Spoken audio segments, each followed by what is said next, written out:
আরে বান্দা, তোমারে তো আমি বারবার সতর্ক করলাম, তোমার দাড়ি পাকাইয়া, তোমার চুল আমি সাদা কইরা, তোমার ভুরু সাদা কইরা, তোমার বার্ধক্য আমি দিয়া, আমি আল্লাহ বারবার তোমারে স্মরণ করাইয়া দিলাম, বারবার আমি আল্লাহ তোমারে মনে কইয়া দিলাম। তোমার সামনে তোমার বাবারে দুনিয়ার জমিন থেকে নিয়ে যাইয়া, তোমার সামনে তোমার দাদারে আমি দুনিয়ার জমিন থেকে নিয়ে যাইয়া, তোমার সামনে তোমার মারে নিয়া আমি আল্লাহ বারবার তোমারে স্মরণ করাইয়া দিলাম, বারবার তোমারে আমি আল্লাহ মনে করাইয়া দিলাম। আরে বাজান রে, এই জন্য কুরআনুল কারীমের ভিতরে আমার আল্লাহ ডাকতে বলে, বান্দা ইন্নাল্লাহা ইউহিব্বুত তাওয়াবিনা ওয়া ইউহিব্বুল মুতাতাহহিরিন। আমি আল্লাহ যে বান্দা তওবা করবে, তওবাকারীকে আমি আল্লাহ বড় ভালোবাসি, পবিত্রতাকারীকে বড় আমি আল্লাহ ভালোবাসি। বান্দা যখন তওবা করে, তওবা করার সাথে সাথে বান্দা পবিত্র হইয়া যায়। আওয়াজ দা বলেন না সুবহানাল্লাহ। এরে বন্ধু,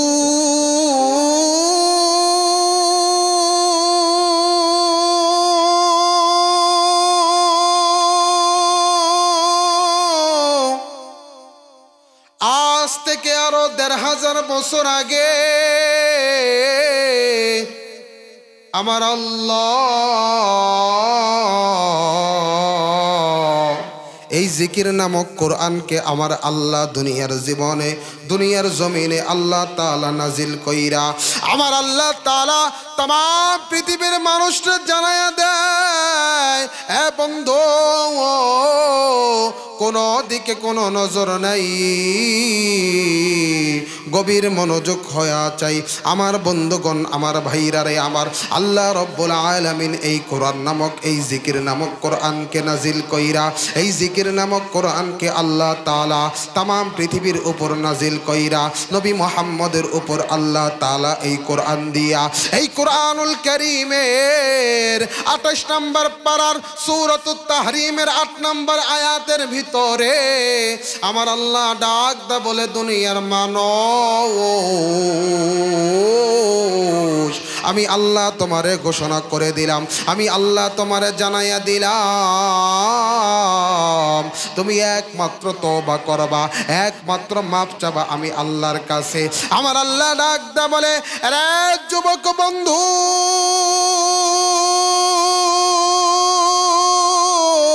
আমার আল্লাহ ডাক দা বলেন, ইয়া আইয়ুহাল্লাযীনা আমানু তুবু ইলাল্লাহি তাওবাতান নাসুহা আসা রাব্বুকুম আন ইউকাফিরা আনকুম সাইয়্যাতিকুম ওয়া ইদখিলাকুম জান্নাতিন তাজরি মিন তাহতিহাল আনহার।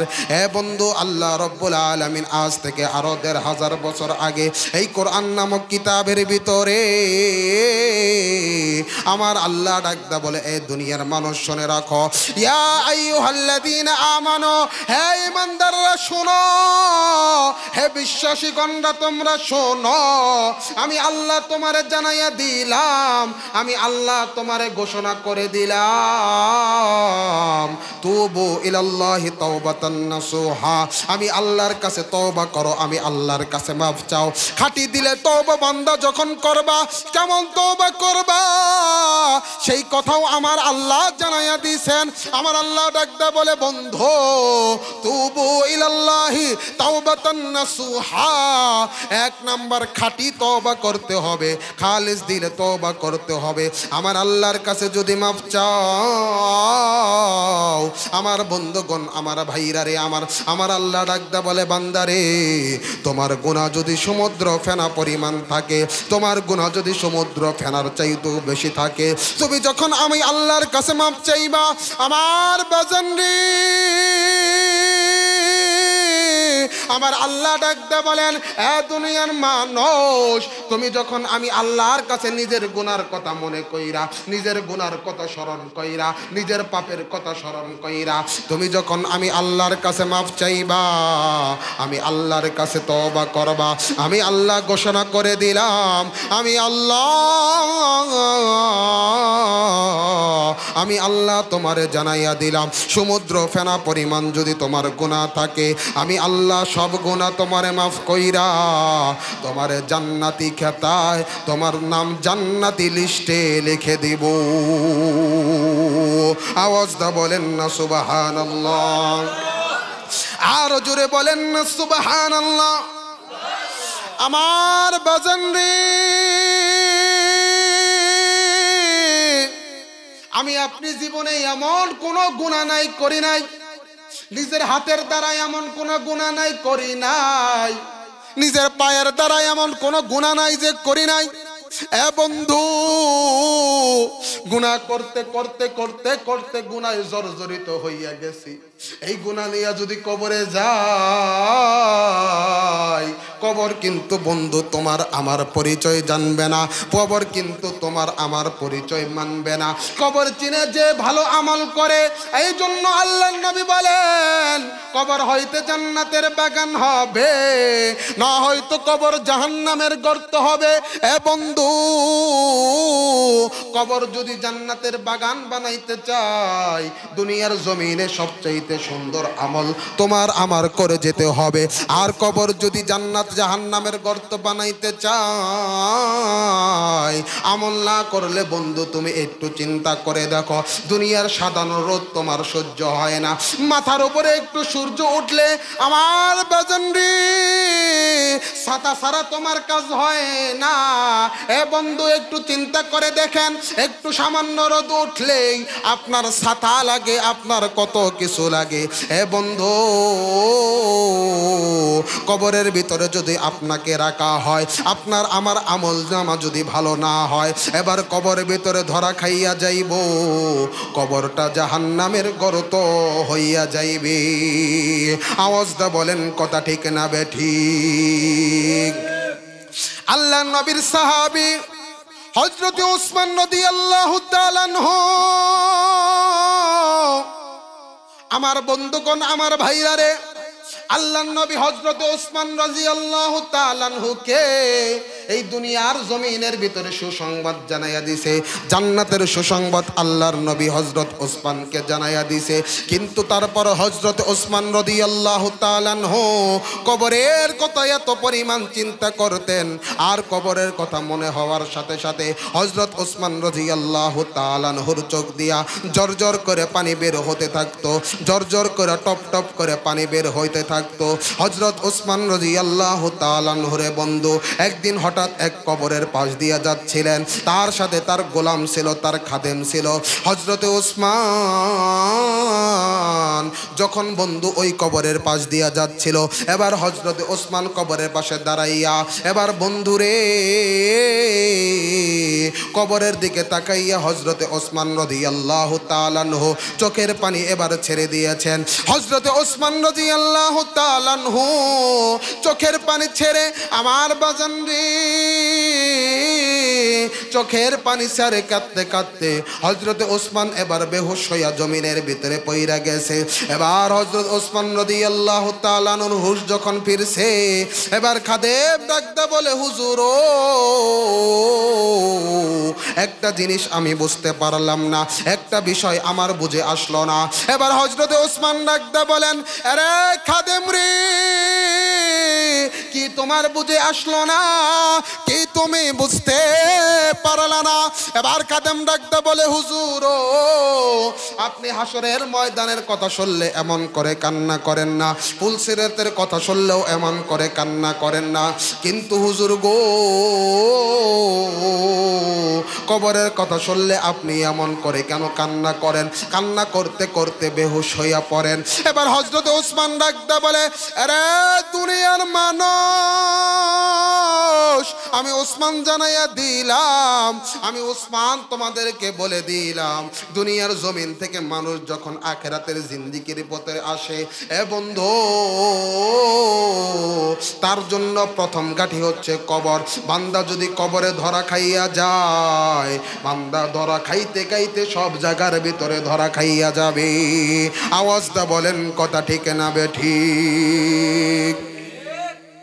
বান্দা যদি কবরের ভিতরে ধরা খায়, আমার চরপাড়ার যুবক ভাই,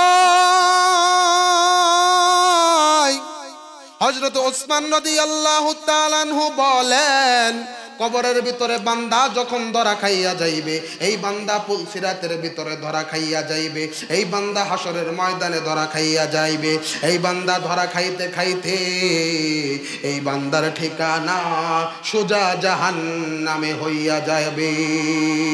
আওয়াজটা বলেন কথা ঠিক না বেঠিক? জাহান্নামী মানুষদেরকে আমার আল্লাহ ডাকতে বলবেন।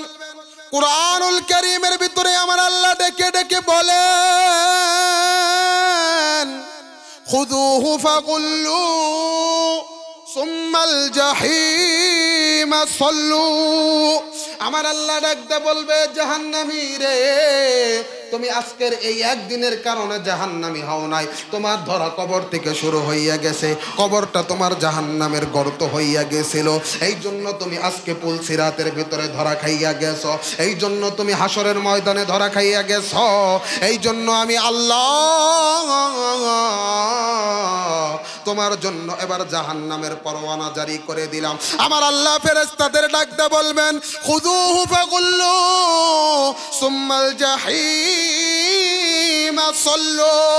এ বন্ধু, এবার আল্লাহ ওই জাহান্নামী মানুষকে ধরার জন্য ফেরেশতাদেরকে পাঠাইয়া দেবেন। এ বন্ধু, ফেরেশতারা এবার জাহান্নামী মানুষকে ধরবে, জাহান্নামী মানুষকে ধইরা রশি দিয়া বাইদা এবার আমার আল্লাহ ডাকতে বলবে, এবার জাহান্নামের দিকে নিক্ষেপ করো। এবার জাহান্নামী মানুষকে জাহান্নামে নিক্ষেপ করা হবে। হে বন্ধু, এই জন্য আমার আল্লাহ ডাকতে বলেন, এই জন্য বন্ধুরে, দুনিয়ার জীবন থেকে আমাদের গুনাহ মাফ করাইতে দরকার আছে কিনা? আওয়াজ দা বলেন তো, গুনাহ মাফ করার প্রয়োজন আছে কিনা? মানুষের স্বভাব তো মানুষ ভুল করবে, আবার ভুল করে আমার আল্লাহরে ডাকতে বলবেন, আল্লাহ গো,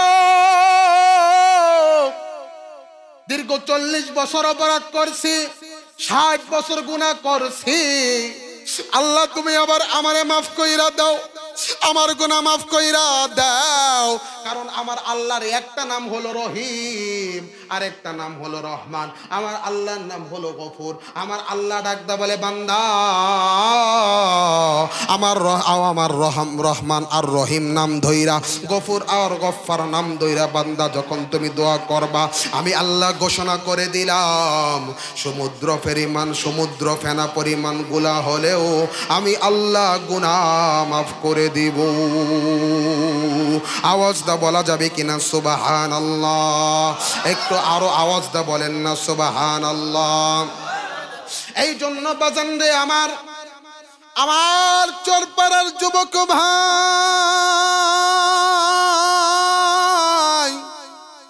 আমার চরপাড়ার বৃদ্ধ বাবারা, ও দাড়িওয়ালা ভাইরা, ও দালাল দাড়ি বাজানরা আমার, ও সাদা দাড়ি ভাইরা, সাদা দাড়ি আসা মানে মরণের চিঠি আইসা যাওয়া। আওয়াজ দা বলেন কথা ঠিক না বেঠিক? এই বন্ধু, একটু গাছের দিকে তাকাইয়া দেখেন, গাছের পাতা যখন লাল হয় গাছটা আস্তে আস্তে মরে যায়, হঠাৎ করে গাছ কোনোদিন মরা যায় না। এই জন্য আমার আল্লাহ ডাক দা বলবেন, রে বান্দা, তোমারে তো আমি বারবার সতর্ক করলাম, তোমার দাড়ি পাকাইয়া, তোমার চুল আমি সাদা কইরা, তোমার ভুরু সাদা কইরা, তোমার বার্ধক্য আমি দিয়া, আমি আল্লাহ বারবার তোমারে স্মরণ করাইয়া দিলাম, বারবার আমি আল্লাহ তোমারে মনে কইয়া দিলাম। তোমার সামনে তোমার বাবারে দুনিয়ার জমিন থেকে নিয়ে যাইয়া, তোমার সামনে তোমার দাদারে আমি দুনিয়ার জমিন থেকে নিয়ে যাইয়া, তোমার সামনে তোমার মারে নিয়া আমি আল্লাহ বারবার তোমারে স্মরণ করাইয়া দিলাম, বারবার তোমারে আমি আল্লাহ মনে করাইয়া দিলাম। এরে বাজান রে, এই জন্য কুরআনুল কারীমের ভিতরে আমার আল্লাহ ডাকতে বলে, বান্দা, ইন্নাল্লাহা ইউহিব্বুত তাওয়াবিনা ওয়া ইউহিব্বুল মুতাতাহহিরিন। আমি আল্লাহ যে বান্দা তওবা করবে, তওবাকারীকে আমি আল্লাহ বড় ভালোবাসি, পবিত্রতাকারীকে বড় আমি আল্লাহ ভালোবাসি। বান্দা যখন তওবা করে, তওবা করার সাথে সাথে বান্দা পবিত্র হইয়া যায়। আওয়াজটা বলেন না সুবহানাল্লাহ। তওবা যদি না কইরা কবরে যায়, আরে বন্ধু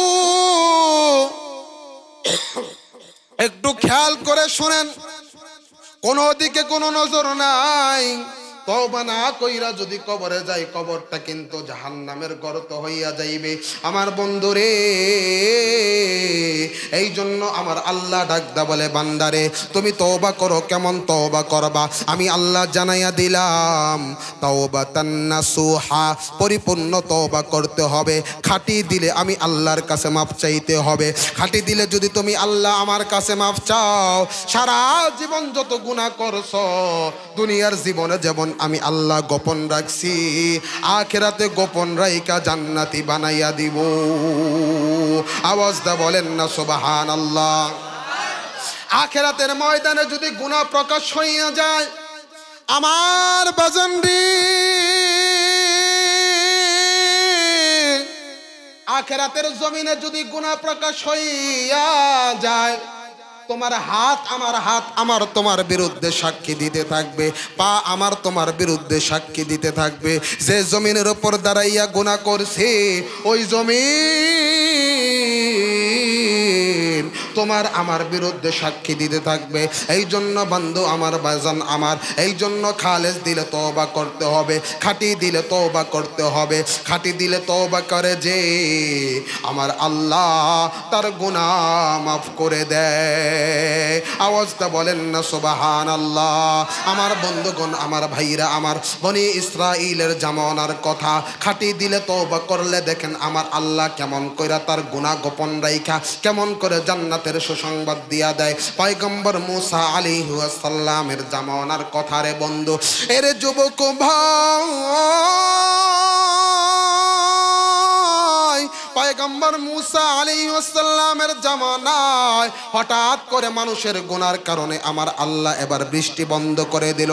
বৃষ্টি না হওয়ার কারণে জমিনের ভিতরে আর ফসল ফলে না। জমিনের ভিতরে ফসল যখন হয় না, এ বন্ধু, আস্তে আস্তে খাদ্য মানুষের শেষ হইয়া গেল। অভাব অনটন হতে শুরু করলো। অভাব অনটনের কারণে আমার বন্ধুরে আস্তে আস্তে মানুষের ঘরের খাবার সব শেষ হইয়া গেল। ফসল হয় না, আল্লাহর রহমতের বৃষ্টি আর হয় না। এই জন্য পানির স্তর এবার নিচে নাইমা গেছে।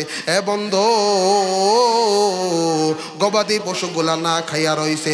গবাদি পশুগুলার খাবার নাই। মা খাবার না খাওয়ার কারণে মায়ের স্তনের ভিতর দুধ নাই। বাচ্চাগুলার মা খাওয়াইতে পারে না। এইভাবে যে দিন যখন যাইতেছিল, মানুষ আস্তে আস্তে মানুষ এবার পাগল পারা হইয়া যায়। সব মানুষ একত্রিত হইয়া পয়গম্বর মুসা কালিমুল্লাহর কাছে যায়। পয়গম্বর মুসা কালিমুল্লাহর কাছে যাইয়া পয়গম্বর মুসা কালিমুল্লাহকে ডাকদা বলে, নবী গো, দেখেন আমাদের কেমন দুর্ভিক্ষ আইসা গেছে। আমাদের জমিনে কোনো ফসল নাই। বৃষ্টি না হওয়ার কারণে ফসল হয় না। ঘরের ভিতরে কোনো খাবার নাই। আমাদের ভিতর থেকে বহু মানুষ না খায়া মইরা যায়। ওগো আল্লাহর নবী, আপনি আল্লাহর কাছে একটু দোয়া করেন, আল্লাহ যেন বৃষ্টির ব্যবস্থা করাইয়া দেয়, আল্লাহ যেন এই অভাব অনটন দূর করে নেয়।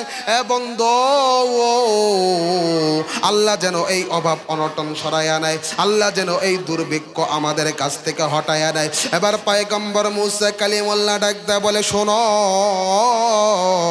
আগামীকাল সকালবেলা সকাল 10 ঘটিকার সময় আমি তোমাদেরকে এনে ইস্তিসখার নামাজ পড়ব, আল্লাহর কাছে দোয়া করব, বৃষ্টি প্রার্থনার নামাজ পড়ব। তোমরা সকালবেলায় সব মানুষ এক খোলা মজলিসের ভিতরে খোলা ময়দানে একত্রিত হইবা। তোমরা তোমাদের ঘরের বাচ্চাদের নিয়ে আসবা, ছোট ছোট বাচ্চাদের নিয়ে আসবা, গবাদি পশুদেরকে নিয়ে আসবা। আমরা খোলা ময়দানের ভিতর একত্রিত হইয়া আল্লাহর কাছে দোয়া করব,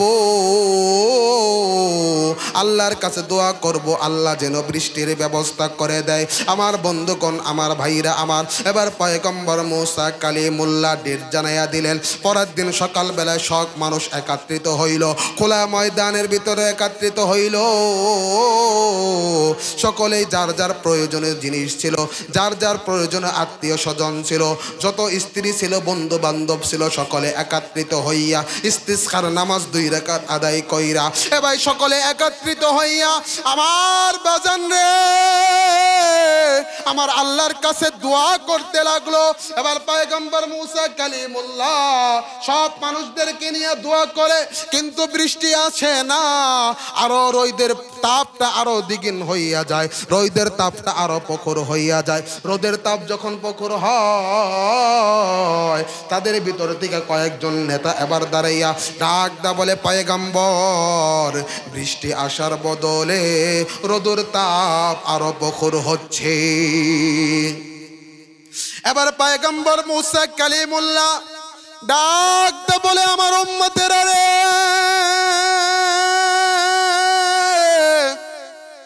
তোমরা একটু দাঁড়াও, আমি আমার আল্লাহর জিগাই কেন বৃষ্টি হয় না। আবার পয়গম্বর মুসা কালিমুল্লাহ আল্লাহরে ডাকতে বলে, আল্লাহ গো, বৃষ্টির জন্য সেই সকাল থেকে আপনার কাছে দোয়া করতেছি, 2 রাকাত নামাজ পর্যন্ত পড়ছি, দোয়া করতেছি, আল্লাহ তোমার রহমতের বৃষ্টি দাও। এ বন্ধু, দুনিয়াতে যখন গুনাহ বেশি হইয়া যায়, দুনিয়াতে যখন অপরাধ বেশি হইয়া যায়, দুনিয়াতে যখন মানুষ পাপাচারে বেশি লিপ্ত হইয়া যায়, আমার আল্লাহ তখন আসমানের বৃষ্টি বন্ধ করে দেয়। আমার আল্লাহ জমিনের ফসল তখন বন্ধ করে দেয়। আমার আল্লাহ সব খাবারের স্বাদ তখন উঠাইয়া নেয়। এ বন্ধু আমার বাজান রে, এবার পয়গম্বর মুসা কালিমুল্লাহ ডাকদা বলে, আল্লাহ কেন বৃষ্টি আসে না, বৃষ্টির ব্যবস্থা তুমি করে দাও। এবার আমার আল্লাহ ডাকদা বলে, আরে পয়গম্বর, তোমার এই মজলিসের ভিতরে এমন একজন গুনাহগার আছে, 40 বছর ধইরা আমি আল্লাহ নাফরমানি করে, এই বান্দার কারণে আমি আল্লাহ বৃষ্টি বন্ধ করে দিয়েছি। এই বান্দা যে পর্যন্ত এই মজলিস ছেড়ে যাবে না, এই বান্দাকে যে পর্যন্ত এই এলাকা ছাড়া করতে পারবা না, এই বান্দাকে যতক্ষণ পর্যন্ত এই এলাকা ছাড়া করতে পারবা না, ততক্ষণ পর্যন্ত আমি আল্লাহ আমার রহমতের বৃষ্টি দিব না। আওয়াজটা বলেন না আল্লাহু আকবার। এরে বন্ধু,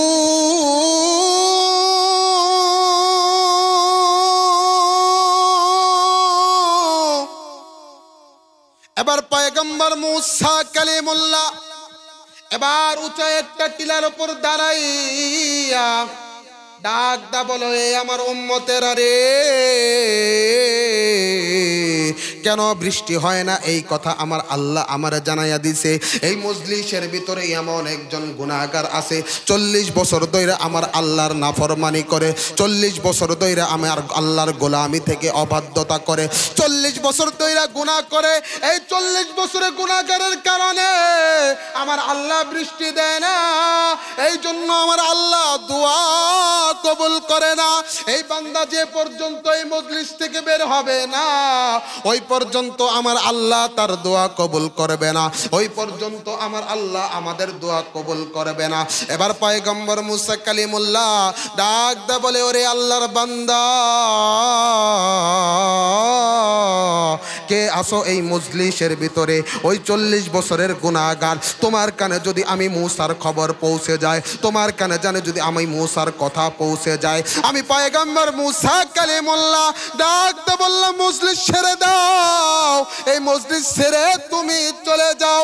এই কথা যখন গুনাহগারের কানে গেছে, গুনাহগার এবার চোখের পানি সাইরা দিয়া মাথাটা নিচের দিকে দিয়া অপরাধী বেশে ডাক দা বলে, আল্লাহ আমি জানি আমি গুনাহগার, আমি জানি আর তুমি জানো। ওগো আল্লাহ, 40 বছর ধইরা তোমার নাফরমানি করি, আজকে যদি এই মজলিস ছেড়ে যাই, ওগো দয়াল আল্লাহ, সব মানুষ আমারে চিনা ফেললো, সব মানুষ আমারে দেখা ফেললো, গুনাহগার হিসাবে পরিচিত হইয়া গেলাম। ওগো আল্লাহ,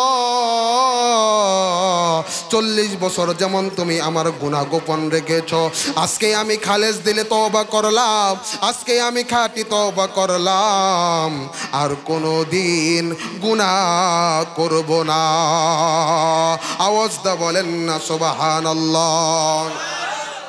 এই কথা যখন ওই আল্লাহর বান্দা চোখের পানি ছেড়ে দেয়, আমার যুবক রে, বৃদ্ধ বাবারা, তোমার আমার গুনার কথা একটু স্মরণ কইরা দেখো, তোমার আমার গুনার কথা একটু মনে কইরা দেখো। আজকে বয়স 30 হইয়া 40 হইয়া 50 হইয়া গেছে, আজকে বয়স তোমার 60 হইয়া গেছে। জীবনে কত গুনাহ করলা এ বন্ধু। এই গুনার কারণে যদি আমি আল্লাহর কাছে ধরা খাইয়া যাই, এই গুনার কারণে যদি আমি আল্লাহর কাছে পাকড়াও হইয়া যাই, এ বাজান রে, আপনার আমার ঠিকানা জাহান্নাম ছাড়া আর কোথাও নাই। আওয়াজ দা বলেন কথা ঠিক না বেঠিক? এবার ওই বান্দা চোখের পানি ছেড়ে দিয়া কাঁদে আর ডেকে ডেকে বলে, মাওলা গো, 40 বছর গুনাহ গোপন রাখছো, আজকের এই দিনে আমার গুনাহ প্রকাশ কইরা দিও না। আজকের এই দিনে তুমি গুনাহগার হিসাবে পরিচয় কইরা দিও না।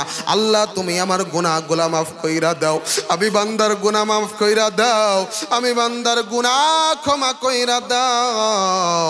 এবার এই কথা বলার সাথে সাথে আমার আল্লাহ তো রহমান, আমার আল্লাহ তো রহিম, আমার আল্লাহ তো গফফার, আমার আল্লাহ তো গফুরুর রহিম। আমার আল্লাহ ডাকতে বলে, আরে বান্দা, 40 বছর যেমন তুমি আমি আল্লাহর অবাধ্যতা করছো, আজকে যখন আমি আল্লাহর নাম ধইরা ডাকছো, আমি আল্লাহ ওয়াদা দিলাম তোমার 40 বছরের গুনাহ আমি আল্লাহ মাফ কইরা দিলাম। আওয়াজ দা বলেন না সুবহানাল্লাহ? আর জোরে বলেন না সুবহানাল্লাহ? একটু আওয়াজ দা বলেন না আল্লাহু আকবার? এবার কিছুক্ষণ পরেই বৃষ্টি শুরু হইয়া যায়। পয়গম্বর মুসা কালিমুল্লাহকে এলাকার লোকেরা ডাকতে বলে, ও পয়গম্বর, এই মজলিস থেকে তো কেউ বের হয় নাই, আপনি না বললেন 40 বছরের অপরাধের কারণে আল্লাহ দোয়া কবুল করে না, এই মজলিস থেকে তো কেউ বের হয় নাই, অথচ বৃষ্টি শুরু হইয়া গেল। পয়গম্বর মুসা আল্লাহরে ডাকতে বলে, আল্লাহ গো, আজকে মনে হয় শর্মিন্দা হইয়া গেলাম, আল্লাহ আজকে আমি লজ্জায় পইরা গেলাম। আপনি বললেন এই যে এই মজলিস থেকে গুনাহগার চইলা গেলে দোয়া কবুল করবেন, বৃষ্টি দিবেন, কিন্তু কেউ যায় নাই, অথচ আল্লাহ আপনি বৃষ্টির ব্যবস্থা কইরা দিলেন। আমার আল্লাহ ডাকতে বলেন, মুসা, ওই যে 40 বছরের গুনাহগার আমি আল্লাহর কাছে এমন তওবা করছে, যার কারণে আমি আল্লাহ বৃষ্টি বন্ধ করেছিলাম, আজকে তার তওবার জন্য আমি আল্লাহ আবার বৃষ্টির ব্যবস্থা করে দিলাম। আওয়াজটা বলেন না সুবহানাল্লাহ? আরো জোরে বলেন না সুবহানাল্লাহ? এই জন্য বন্ধুরে, আমি আপনি যদি খাঁটি দিলে তওবা করতে পারি, আমি আপনি যদি খালেস দিলে আল্লাহর কাছে তওবা করি, এই তওবার কারণে আমার আল্লাহ আমাকে আপনাকে মাফ কইরা দেবে। শুধু মাফ কইরা দেবে না, আমার আল্লাহ জানায়া দেয়, বন্ধু তওবা করলে আমি আল্লাহ তোমাকে গুনাহ মাফ কইরা একটা পুরস্কারের ওয়াদা কইরা দিলাম। কি পুরস্কারের ওয়াদা আল্লাহ তাআলা করলো? এবার আমার আল্লাহ ডাকতে বলেন, জান্নাতি তাজরি মিন তাহতিহাল আনহার। সুবহানাল্লাহ বলেন। আল্লাহ তাআলা ডাকতে বলেন, জান্নাতিন তাজরি মিন তাহতিহাল আনহার। গুনাহ তো মাফ করলামই বান্দা, গুনাহ মাফ করার পরে একটা ওয়াদা তোমার জন্য করলাম, আমি আল্লাহ তোমাকে জান্নাতের ভিতরে প্রবেশ করাইয়া দিলাম। এমন একটা জান্নাতে তোমাকে দিব, এমন একটা জান্নাত দিব, যে জান্নাতের তল দিয়া নহর সমূহ প্রবাহিত হতে থাকে। চিৎকার দা বলেন না সুবহানাল্লাহ? এমন একটা জান্নাত আমি তোমাকে দেব। তবে তুবু ইলাল্লাহি তাওবাতান নাসুহা, তুমি যদি খালেস দিলে তওবা করতে পারো, খাঁটি তওবা যদি তুমি করতে পারো, তাহলে আমি আল্লাহ তোমাকে মাফ করার ওয়াদা দিলাম। আর যদি তওবা খাঁটি না করো, তাহলে কিন্তু এই জান্নাতের ওয়াদা আল্লাহ দেয় না। আওয়াজটা বলেন কথা ঠিক না বেঠিক? খাঁটি তওবা করতে হবে কিভাবে? অন্তরেও থাকতে হবে, জবানেও থাকতে হবে। এই যে গুনাহ ছেড়ে দিলাম, এই গুনাহ আর জিন্দেগিতে করব না। আওয়াজটা বলেন কথা ঠিক না বেঠিক? এই যে নামাজ পড়া ধরলাম আজকে থেকে, আর জিন্দেগিতে কোনোদিন নামাজ ছাড়বো না। এই যে আজকে থেকে বেগানা নারীর দিকে তাকানো বন্ধ করে দিলাম, জীবনে আর কোনোদিন বেগানা নারীর দিকে তাকাবো না। এই যে খালেস দিলে তওবা, এই তওবা যদি আমি আপনি করতে পারি তাহলে আল্লাহ তাআলা আমার আপনার গুনাহ মাফ করে দেবে। চিৎকার দা বলেন না সুবহানাল্লাহ। আমার ভাইরা, আমার বন্ধুগণ, আমার আজকে তো আমাদের এত অধপতন হয়ে গিয়েছে, গুনাহ করতে করতে করতে করতে এমন একটা অধপতনে চলে আসছি। ভাই কিছুদিন আগের কথা, 2-1 দিন আগের কথা, সোশ্যাল মিডিয়ার ভিতরে আসছে, সন্তান 500 টাকার জন্য নিজের মায়ের জবাই কইরা ফ্রিজের ভিতরে রেখে দিছে। নাউজুবিল্লাহ বলে। এত তো অধপতন আমাদের চলে আসছে। সন্তান বগুড়াতে নিজের মাকে জবাই করছে 500 টাকার জন্য, প্রেমিকাকে খাওয়াবে, 500 টাকা চাইছে মায়ের কাছে। মা বলছে যে না, ওই মেয়ের সাথে তোর আর ঘোরাফেরা করা যাবে না, তোর এই খারাপ কাজের জন্য আমি 1 টাকা দিব না। বলেন তো মা কি ভালো কথা বলে নাই? যে সন্তানকে মা 10 মাস 10 দিন গর্ভে ধারণ করছে, এবার ওই সন্তান যখন মায়ের গলাটা কাটছে, বলেন মায়ের অবস্থা তখন কি ছিল? কি ছিল মায়ের সেই অবস্থা? আমার ভাইরা, আমার বন্ধুগণ, আমার যখন সন্তান মায়ের কাছে টাকা চাইছে, 500 টাকা মা দেয় নাই, বিকালবেলা আইসা ঠান্ডা মাথায় মাকে বৈশা জবাই কইরা 3 টুকরা কইরা মাকে ফ্রিজের ভিতরে রাইখা দিছে। আবার কিছুক্ষণ পরে এমন নাটক করছে যে ডাকিয়ে স্বজনের বাসায় ফোন দিছে যে মারে তো পাওয়া যাইতেছে না, বাসায় সব দেখতেছি সব ভাঙ্গা, মনে হয় বাসায় ডাকাতি হয়েছে।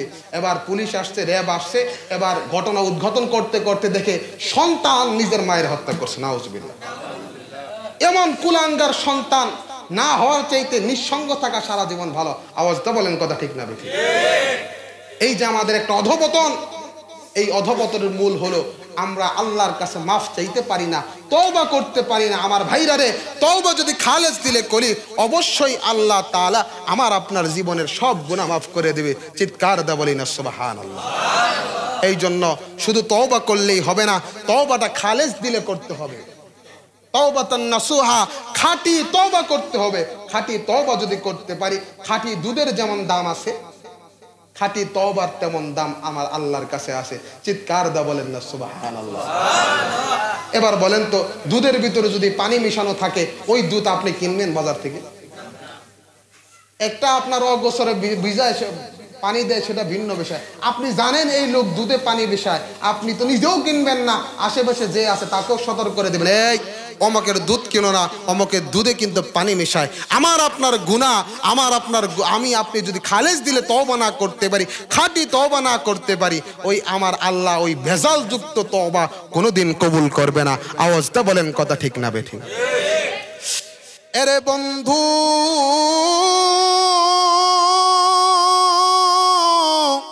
এই জন্য খালেস দিলে তওবা করতে হবে। খাঁটি তওবা করলে আমার আল্লাহ কেমন খুশি হয়, কেমন ভাবে কবুল করে। আল্লাহর নবী সাহাবীদেরকে ডাকদা বলে, সাহাবীরা রে, এ সাহাবীরা রে, আমার কথা তোমরা একটু মনোযোগ দিয়া শোনো। আমি তোমাদেরকে জানাইয়া দিলাম, আমি নবী তোমাদেরকে বলে দিলাম, এক মুসাফির যখন সফর করার জন্য নিজের ঘর থেকে বের হয়, সাথে কিছু খাবার নেই, একটা উট নিয়া মরুভূমির রাস্তা দিয়ে যখন সফর করতে যায়, এবার মুসাফির সারাদিন সফর করতে করতে এবার মুসাফির যখন ক্লান্ত হইয়া যায়, ক্লান্ত অবস্থায় মুসাফির একটু ছায়া খুঁজতে থাকে, একটু আরাম করার জন্য, একটু বিশ্রাম করার জন্য। এবার মুসাফির একটা গাছের ছায়ায় নিচে যখন বিশ্রাম করে, মুসাফির তার উটটা ওই খেজুর গাছের সাথে বাইধা, বন্ধু শরীর দুর্বল হওয়ার কারণে মুসাফির এবার ঘুমাইয়া পড়ে। এবার ঘুম থেকে ওইটা দেখে মুসাফিরের উট মুসাফিরের কাছে নাই। এবার মুসাফির পাশে তাকায়, সামনে তাকায়, এবার মুসাফির তাকাইয়া দেখে চারিদিক শুধু মরুভূমি, কোনো মানুষের কোনো ছবি নাই, কোনো মানুষ দেখা যায় না, কোনো কাফেলা দেখা যায় না। ওই মুসাফির জানে আমার মৃত্যু নিশ্চিত হইয়া যাইবে, কারণ আমার খাবার মতো কোনো পানি নাই। এবার বন্ধু মুসাফিরের যখন পানির পিপাসা লাগে, খাবার পিপাসা লাগে, খাবারের যখন ক্ষুধা লাগে, পানির যখন পিপাসা লাগে, বন্ধু এবার মুসাফির যখন ক্লান্ত অবস্থায় ওই গাছের নিচে যখন হতাশ হইয়া বসে থাকে, নিশ্চিত মৃত্যু জেনে যখন বসে থাকে, কিছুক্ষণ পরে যখন আমার বন্ধুরে, ওই মুসাফিরের কাছে যখন তার উটটা ফিরে আসে, ওই মুসাফির যেমন খুশি হয় নিজের জীবন পাইয়া, আমার নবী ডাকদা বলে, দুনিয়ার মানুষ ঠিক তদরূপ বান্দা যখন আমার আল্লাহর কাছে তওবা করে, আমার আল্লাহ ওই মুসাফিরের চাইতেও বেশি খুশি হয়। আওয়াজটা বলেন না সুবহানাল্লাহ, আর জোরে বলেন না সুবহানাল্লাহ। এই জন্য বন্ধু তওবা করতে হবে, খালেস দিলে তওবা করতে হবে। খাঁটি তওবা যদি তুমি আমি করতে পারি, তা পাক্কা তওবা যদি তুমি আমি করতে পারি, আমার আল্লাহ জানাইয়া দে বান্দারে, তোমার জীবনের গুনাহ আমি আল্লাহ মাফ কইরা দিব।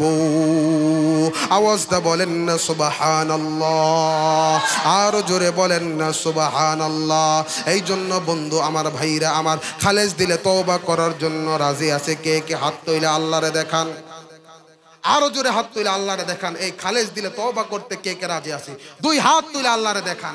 এবার আল্লাহরে ডাক দেবেন, বলেন আল্লাহ, আরো জোরে বলেন আল্লাহ। জীবনে যত গুনাহ করেছি, আজকের এই শুক্রবারের নামাজ থেকে তোমার কাছে তওবা করলাম, তুমি আমাদের গুনাহ মাফ করে দাও। আর জোরে বলেন, তুমি আমাদের গুনাহ মাফ করে দাও। আল্লাহ মাফ করে দাও।